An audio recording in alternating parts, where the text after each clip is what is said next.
자, 다섯 번째 권투하는 무지님이 질문 주셨습니다. 인구 감소에 따른 서울 변두리나 경기권 아파트값에 대해서 어떻게 생각하실까요? 라는 질문을 주신 것 같습니다. 요즘 인구 문제 때문에 집값에 대해서 뭐 상당 부분 고민이 많은 것 같습니다. 요 내용 관련돼서 답변 주시겠습니다. 뭐 최 소장님 아까 신청하신 것 같은데 요거 답변 주시겠어요? 예, 저는 그 경기도 아파트 굉장히 좋게 보고 있는데요. 경기도에 있는 아파트를 사실은 그 변두리라고 많이 말씀을 하십니다. 여기 질문하신 분도 권투하시는 분이라든지 서울 변두리 아니면 경기도 변두리란 말이 이제 없어졌거든요.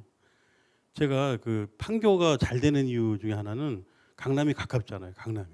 그러니까 저는 제가 요즘 남양주에서 이렇게 왔다 갔다 하다 보니까 별내지구나 다산지구가 현재 다산지구가 한 200만 평 되고요. 네, 별내지구가 한 100만 평 되고요. 그래서 한 100만 평인데 그 제3기 신도시가 지금 남양주에 다시 지금 발표돼 가지고 공사하고 있어요. 지금 철거 명령 내려 가지고 이주하고 있는데 거기가 한 400만 평 됩니다. 400만 평. 그러면 경기도에 어디가 괜찮다 그러면 저는 그 다산지구, 남양주 다산지구에 아마 그 400만 평 되니까 아파트가 적어도 한 3만 가구 이상 될 것 같아요. 그래서 그 남양주의 신도시를 합쳐 보니까 서울, 분당, 판교, 일산까지 합친 양이 남양주에 들어옵니다. 근데 남양주에 들어오는 이유 중에 가장 큰 이유가 뭐냐면 사실은 강남을 100번도로 타서 들어가면 차 없을 때 포천고속도로를 타면 15분 만에 강남까지 갑니다. 그냥 고속도로 상에서는 중앙병원까지 15분이고요. 그 강남까지는 뭐 한 30분이면 갈 수 있어요. 그러니까 서울에 어지간한 데보다는 그 강남에 그 어떤 목표를 뒀을 때 출퇴근했을 때는 그 남양주가 굉장히 가까운 거죠. 그리고 구리나 덕소 이런 데는 이제 남양주 신도시 때문에 쑥 들어갔어요. 지금 요즘에는 덕소라는 말도 없어지고 구리라는 말도 없어졌습니다. 그쪽에 사실 무슨 서운할지 모르지만 그냥 남양주에 뭐 별내에 무슨 아파트냐.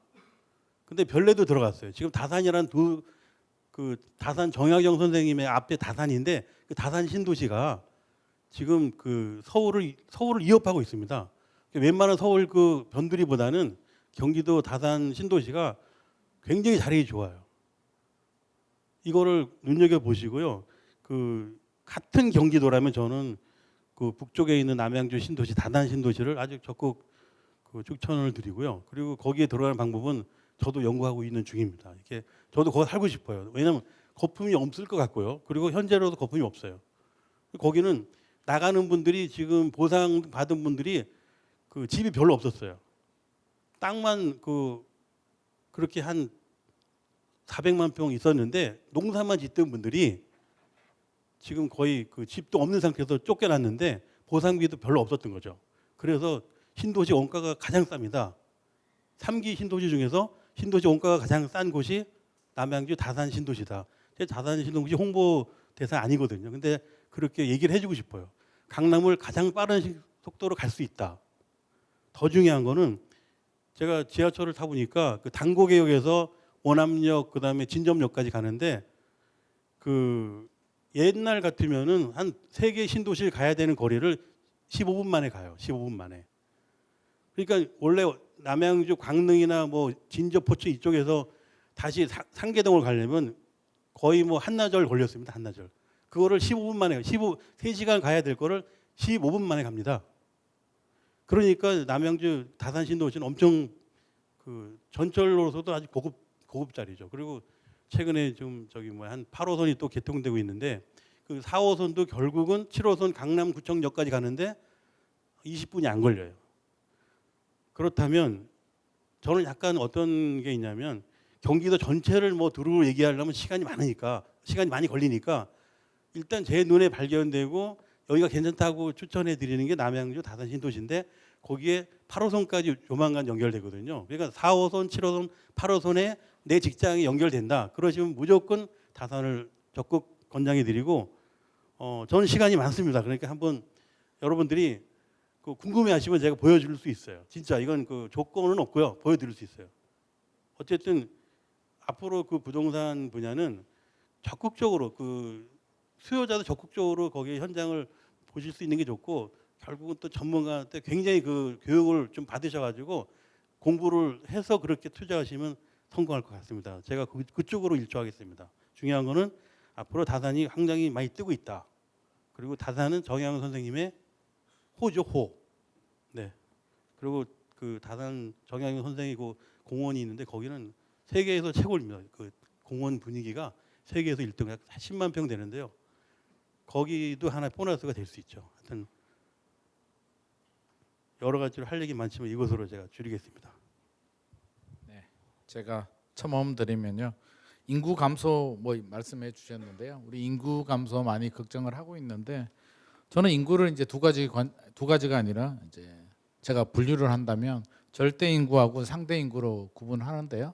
절대 인구는 이제 출산율, 절대적으로 인구가 늘어나고 줄어드는 거. 두 번째는 인구 이동.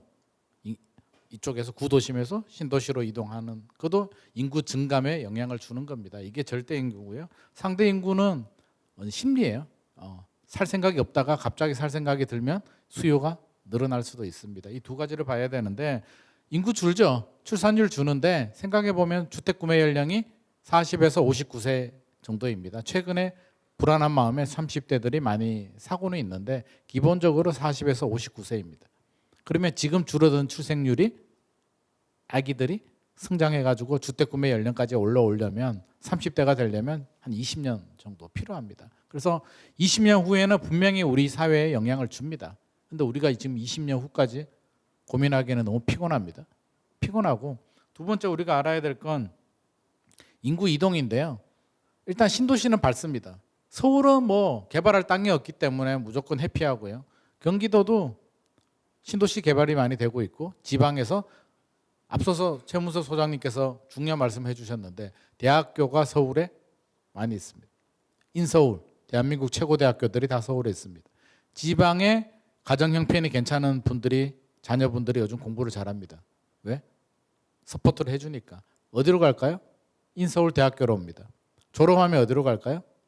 인서울 좋은 대학교 졸업한 애들이 인서울에 있는 회사로 다 취직을 합니다. 취직하면 어떻게 할까요? 능력되는 부모님들이 서울에, 경기도에, 인천에 집을 사줍니다. 그래서 인구가 지방 인구가 수도권으로 유입이 됩니다. 그래서 오히려 20년 후에도 저는 서울, 경기 인구는 크게 줄어들지 않을 겁니다. 지방 인구는 이제 지역별로 좀 편차가 있을 것 같고요. 인구를 이렇게 좀 생각하고, 그러니까 서울, 경기 같은 경우는 큰 문제는 되지 않는다. 지방은 광역시라든지 산업 기반이 되는 경쟁력이 있는 도시들은 그나마 살아남으리라고 저는 생각을 합니다. 뭐 어느 지역이 좋은지에 대해서는 이제 최문석 소장님께서 말씀해 주셨고요. 저는 3기 신도시 지금 하고 있잖아요. 남양주 왕숙, 하남 교산, 고양 창릉, 부천 대장, 인천 계양 마지막 신도시입니다. 우리 인구 구조상 저는 더 이상 뭐 4기라는 이름이 앞으로 나오지라고 생각하지는 않습니다. 그렇다면 왕숙 당연히 좋고요. 6월에 A19블럭 나왔는데 3억 3천에 분양가 나왔습니다. 절대 앞으로 이 가격에 나올 수가 없습니다. 2030년 입주거든요. 건축비만 따져도 2030년에 3억 3천 어떻게 나오겠습니까? 절대 불가능한 숫자입니다. 9월, 12월에도 사전 청약 나옵니다. 저는 적극적으로 도전하기를 추천드리고요. 앞으로도 내년에도 나올 겁니다. 그리고 2025년, 6년 되면 본 청약 물량들 더 많이 나오니까 자녀분들, 우리 2030들 나이 드신 분들이야 뭐 그렇다 치고 적극적으로 3기 신도시 도전해 보시면 좋을 것 같습니다.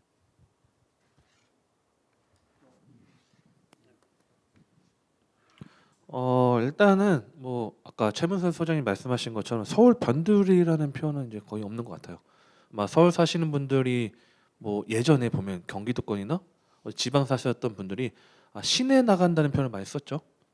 우리 서울 사는데 우리가 시내 나간다는 표현을 쓰진 않죠.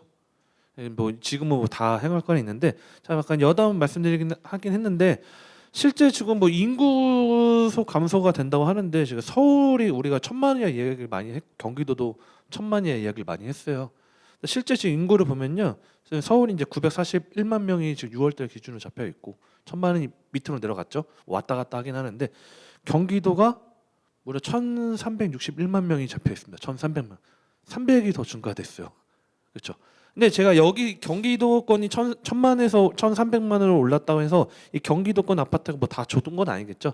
그러니까 저 같은 경우에는 뭐 경기도 같은 경우에는 원도심에 좀 낙후된 지역들 같은 경우에 좀 가치가 좀 상승하기는 좀 어려운 부분들이 많을 거예요. 무슨 말이냐면 자 아까 여지 말씀드린 것처럼 서울에 개발할 땅이 없어요. 저 뭐 여담 농담으로 좀 말씀드린 게 뭐 북한산하고 뭐 관악산을 밀어버리면 아파트 단지 나올 것 같다. 뭐 이렇게 농담을 하긴 하는데 서울은 쉽지가 않다 보니까 기존에 있는 재건축이나 재개발을 통해서 부셔야 되는데 이 경기도권 같은 경우는 실제 오래된 것들 뭐 우리가 뭐 보면 어떤 보상도 해야 되고 이주도 해야 되고 그런 것들 해서 가치를 올릴 수도 있지만 옆에 토지 개발해서 매입해가지고 상기 신도시게 만들어버리는 게 더 낫지 않을까요? 그렇죠? 그러다 보니까 이 구도시 같은 경우에는 좀 옛날 원도심 같은 경우에는 좀 가치 상승하기는 좀 어려운 부분들이 있을 거고 대신 서울 같은 경우는 뭐 아까 뭐 다산 이야기 말씀하셨는데 뭐 저는 뭐 예를 들어서 뭐 아까 가양 같은 뭐 우리 허주 선생님이 있는 그런 지역 가양동 그런 서울 내 다양한 지역들이 개발하는 지역에 투자 포인트 잡으시거나 경기도권의 뭐 상기시도시 새로운 지역들 다만 이 새로운 지역들을 투자할 때는 뭐 30년, 40년, 50년 계속적으로 무조건 보장이 되진 않는다. 왜냐면 다른 또 색지 개발할 수 있기 때문에 그렇게 좀 비교 분석을 해서 뭐 인구수 감소가 뭐 중요하다는 게 아니고 어쨌든 핵심 지역을 포인트로 잡는 게 중요하지 않을까 이렇게 좀 말씀을 드리겠습니다. 네, 사실 집값이 많이 올라가다 보니까 이 신도시에 대한 결국 주택 가격 안정하고 주거적인 복지 차원에서 많이들 접근을 하는 것 같습니다. 뭐 3기 신도시 제가 예전에 국토연구원 관련된 그 전 원장님인가 만나가지고 뭐 이런저런 얘기했는데 3기 신도시가 굉장히 획기적으로 변하더라고요. 뭐 쓰레기도 안 나온다는 얘기도 하더라고요. 바로 해서 지하로 가고 그다음에 도로에서 바로 뭐 주차장으로 들어간다든지. 뭐 전체적으로 좋습니다. 우리 잘 생각해 보면은 지금 2기 신도시로 얘기되는 뭐 동탄이라든지 판교 또 뭐 평택, 광교 이런 곳들이 3, 4억대 분양해서 지금 한 15억, 20억 막 이렇게들 하거든요. 그럼 결국 3기 신도시도 지금 3억에서 한 5억, 6억 선 정도라면 아까 김인만 소장님께서 얘기한 것처럼 젊은 세대들이 아 지금 서울이 아닌데라고 할지 모르겠지만 그때 당시 되면은 금액이 예. 제가 그 설계된 내용들이나 이렇게 전체적으로 보니까 제가 가서 살고 싶더라고요. 예, 제가 가서 살고 싶을 정도로 모빌리티라든지 자녀들의 학교들이 버스를 지하에서 타고 가더라고요. 비 한 방울 안 맞고 지하에서 타고 아이들 통학들 차에 부딪힐까봐 스쿨버스가 아니라 지하로 통행을 하기 때문에 애들 뭐 차량 사고도 안 나겠더라고요. 지하로 이렇게 쫙 다니니까. 뭐 디테일하게 그 분야를 좀 아시는 분들이라면 관심이 있을 텐데 3기 신도시 저는 뭐 끝난 것 같고 자녀 세대들 뭐 또는 손자들 이렇게 하시는 분들 관심들 많이 가지면서 꼭 서울이 아니다 생각되시는 분들은 관심 가지셔도 좋을 것 같습니다. 그래서 그런지 경기도로 서울의 집값이 올라서 빠져나간 것도 있겠지만 경기도 뭐 1기 신도시를 비롯해서 주요 지역의 2기 신도시들이 집들이 너무 좋아졌어요. 너무 좋아지다 보니까 가서 사는 부분도 있거든요. 솔직히 뭐 최근에 집값의 동향 보니까 강북이 앞으로 뜰 거다라고 얘기도 하고 하는데 강북에 있는 집값이나 강남 상구 마용성 빼고는 뭐 광교 동탄의 집값이 더 비쌉니다. 지금은. 예, 무조건 서울이 비싸다라는 관념이 깨진 지가 꽤 돼가지고 조금 더 확장적으로 다양하게 시각들을 넓힐 작업도 필요하다라고 생각이 되네요. 자.